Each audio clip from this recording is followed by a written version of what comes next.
The Lord be with you. And with your spirit. A reading from the Holy Gospel according to Luke. Glory to you, O Lord. Jesus said to the crowd, "They will seize and persecute you. They will hand you over to the synagogues and to prisons, and they will have you led before kings and governors because of my name. It will lead to your giving testimony. Remember, you are not to prepare your defense beforehand, for I myself shall give you wisdom in speaking, that all your adversaries will be powerless to resist or refute. You will even be handed over by parents, brothers, relatives, and friends, and they will put some of you to death. You will be hated by all because of my name, but not a hair on your head will be destroyed. By your perseverance, you will secure your lives." The Gospel of the Lord. Praise to you, Lord Jesus Christ. Please be seated. Magandang umaga po at maligayang pagdating dito po sa simbahan ng Our Lady of the Rosary of Manaoag. Lahat po tayo dito ay hindi exempted sa pasakit.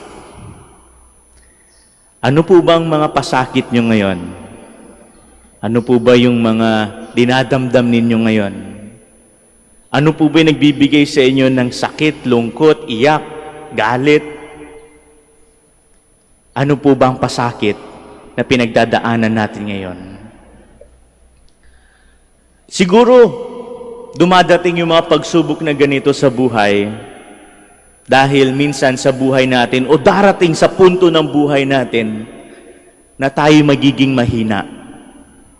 Parang minsan, tinitingnan natin ang isang malaking templo o yung templo ng Jerusalem sa panahon ni Jesus. Ito ay napakalaki, napakagrandioso, napakatatag, napakamalakas, napakamakapangyarihan. Minsan sa buhay natin, parang ganun. Kakayanin natin ng lahat, ayos ang lahat, magagawa ng solusyon ng lahat ng bagay. But remember, the temple crumbled and fell. Kaya nga sa buhay natin, yung source ng ating mga kalakasan, kapangyarihan, kayamanan, darating din yung punto that they will fall. Darating yung punto na mawawala.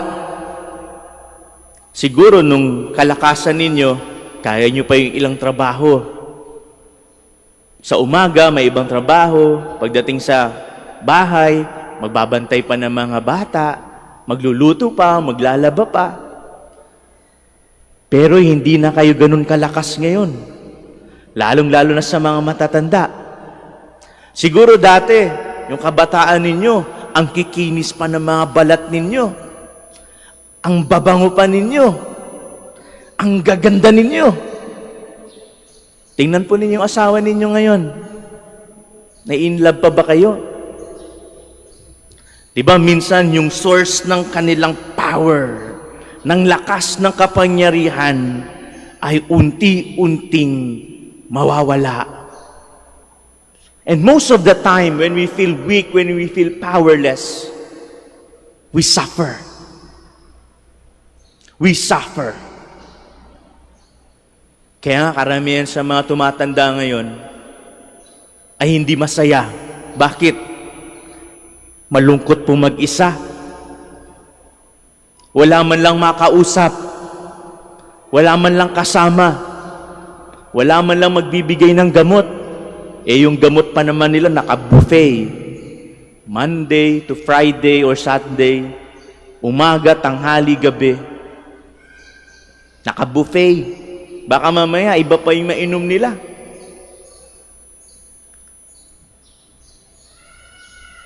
we feel weak and powerless.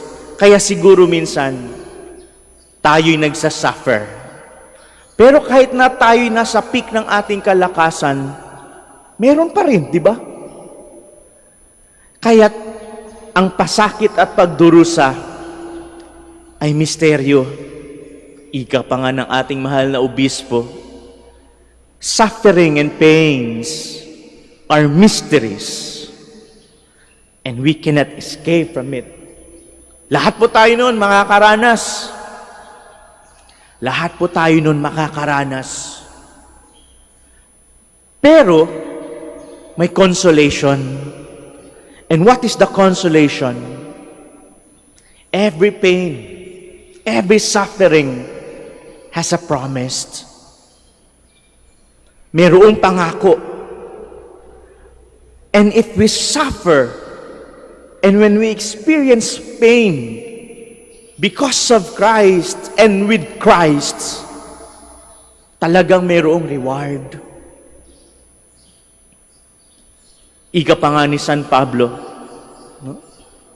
We hold this earthen treasure that the surpassing power does not come from us but from the Lord. Hindi sinabi ng ating Panginoon na tatanggalin niya ang lahat ng ating pasakit sa buhay. Hindi sinabi ng Panginoon na habang tayo nabubuhay dito, palagi kang masaya, nakangiti, o kinikilig ka.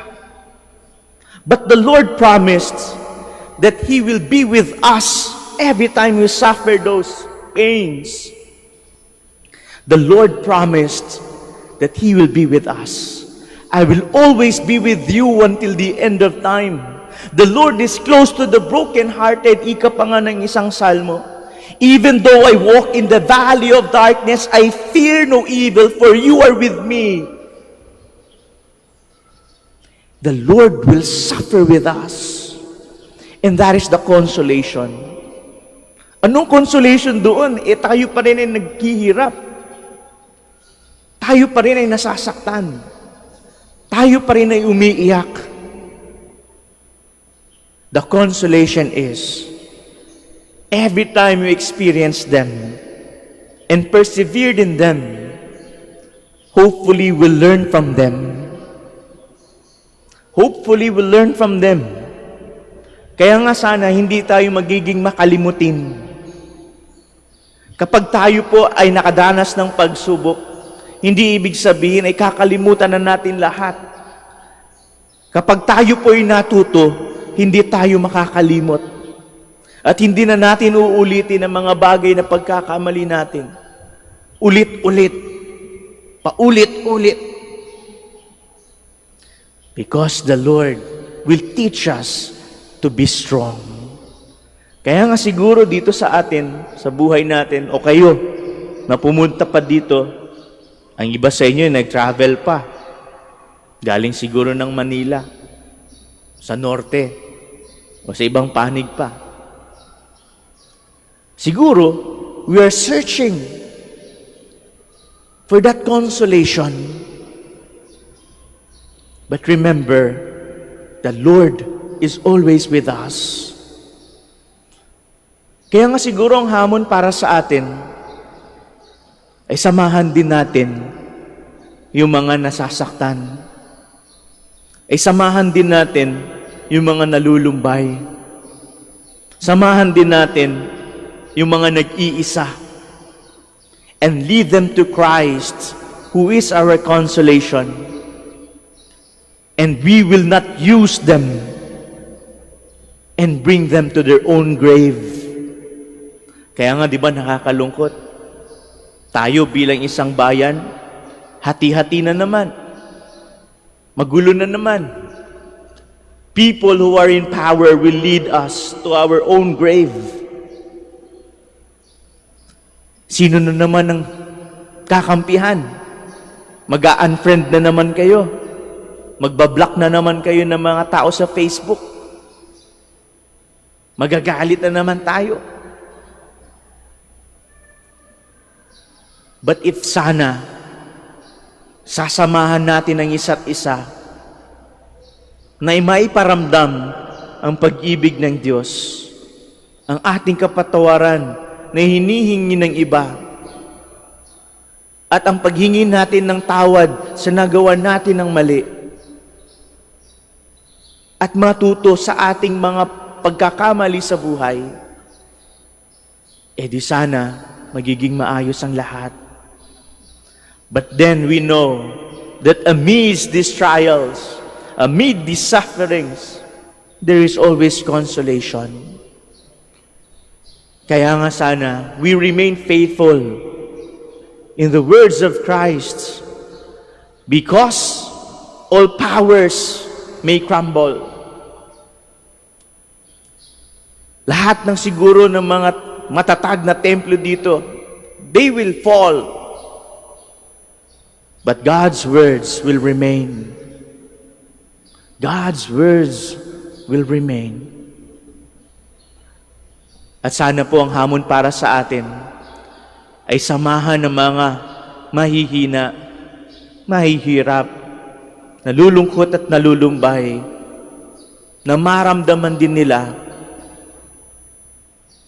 ang kapangyarihan ng Diyos. And we will not be the persons who will lead others to their own graves. Hindi po tayo ganun.